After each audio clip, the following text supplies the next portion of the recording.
When we think about art, works from artists like Picasso and Michelangelo come to mind. Video games are not usually people's first thought when thinking about artwork. There is no denying that in today's games, they are visually works of art with how the developers and designers use basic art concepts like line, color, and shading. The Last of Us is a great example of a visually powerful art form. But there are other ways in which The Last of Us and many others should be considered works of arts from the concepts of art games, participatory art, as well as the game being a form of expression or representation of the world around us. Cordova said that art is the ultimate form of expression. He goes on to say that the artist examines the world and will show the viewer what they have discovered about the world.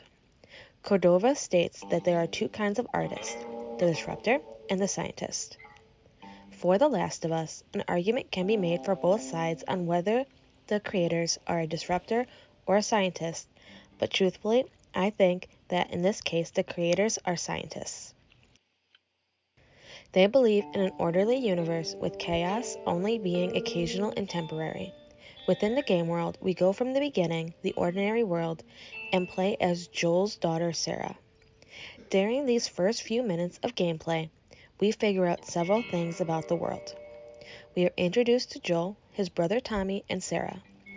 A highly infectious disease has taken over the population, causing them to become aggressive killers, or zombies, but they are referred to as infected within this world.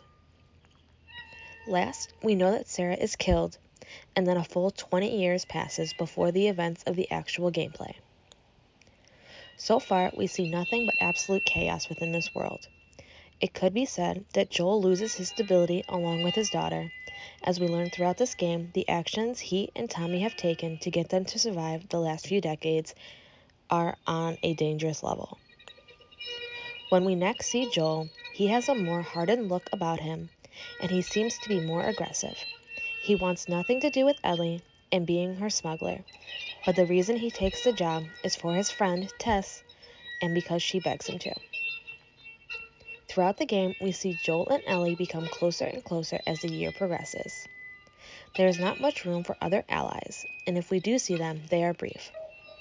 In between the chaotic battle scenes, we have sections of Ellie and Joel growing closer together, either by saving each other from certain death or by witnessing a giraffe for the first time. As a player, we get to view the love they have for one another grow from hatred and indifference to a father-daughter relationship that lasts throughout and into the next game. Neil Druckmann, the creator and director of The Last of Us, has stated that this first game is about love. While we as the viewer start the game out on a fractured family, the scientific artist shows us the stability that can be found within all the chaos of the world. Cordova says that Native Americans view artists as healers, and they are the point of stability that endures change and transforms chaos. At the end of the game, the player needs to fight through an army of people so that Joel can get to Ellie. In these last moments of the game world is going to be changed forever. Ellie brought stability into Joel's life after it was chaotic for 20 years, and she gave him something to fight and live for. Before the events of the game, we know little of Joel's life, but what we do know is that he was on a destructive streak. There are many people in the real world that are the same, and they too need something or someone to fight and live for. Sharp states that art games are a medium for artistic expression and a means for questioning, critiquing, and exploring unexpected potentials.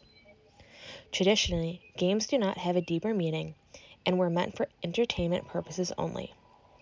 Art games, however, embed a point of view into the construction of a main idea that is produced through a player's active participation.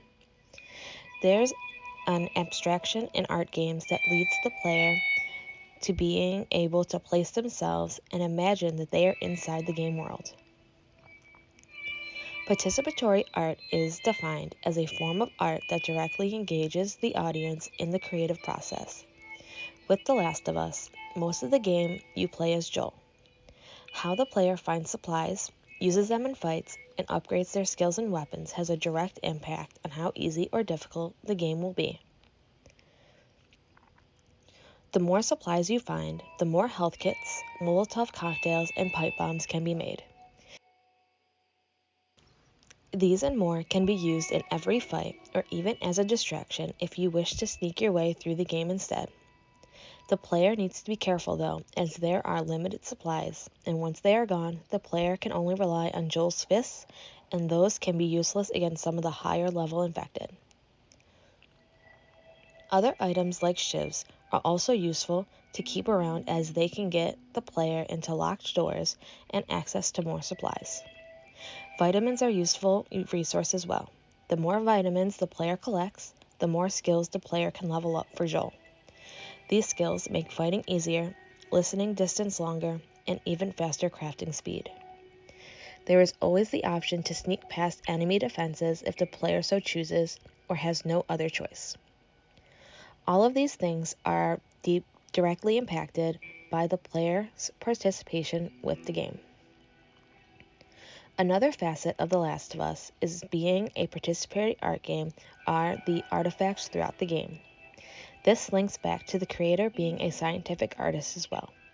With each artifact that is picked up, the player gets a more detailed view of the game world. The player can see the balance between the stable and chaotic as they explore what has happened in the last 20 years and how people have handled being quarantined.